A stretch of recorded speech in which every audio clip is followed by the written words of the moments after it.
Brahmaputra river की यात्रा हिमालय के उत्तरी भाग में स्थित तिब्बत के ऊंचे पठार से शुरू होती है। इसका उद्गम अंगसी ग्लेशियर के पास माना जाता है।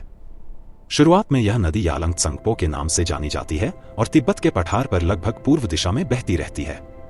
कुछ दूरी तक शांत घाटी में बहने के बाद यह नदी हिमालय के एक बड़े मोड़ पर पहुंचती है, जो नामचा बरवा पर्वत के पास स्थित है। यह नदी अचानक दक्षिण दिशा की ओर मुड़ जाती है और एक गहरी घाटी बनाती है। इस मोड़ के बाद नदी भारत की सीमा में प्रवेश करती है।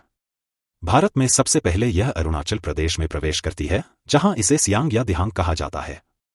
आगे बढ़ते हुए इसमें दिबांग और लोहित जैसी नदियां मिलती हैं। इन नदियों के मिलने के बाद यह नदी बहुत विशाल हो जाती है और जब यह असम के मैदानों में प्रवेश करती है तब इसे ब्रह्मपुत्र कहा जाता है। असम में यह नदी बहुत चौड़ी और बहुधाराओं वाली ब्रेडेड रिवर बन जाती है। यहाँ यह कई सहायक नदियों का जल अपने साथ लेती है, जैसे सुबनसिरी, मानस और दिहिंग। इसी क्षेत्र में दुनिया का सबसे बड़ा नदी द्वीप माजुली भी स्थित है। असम से आगे बढ़ते हुए ब्रह्मपुत्र दक्षिण पश्चिम दिशा में बहती हुई बांग्लादेश में प्रवेश करती है। यहाँ इसका नाम जमुना हो जाता है।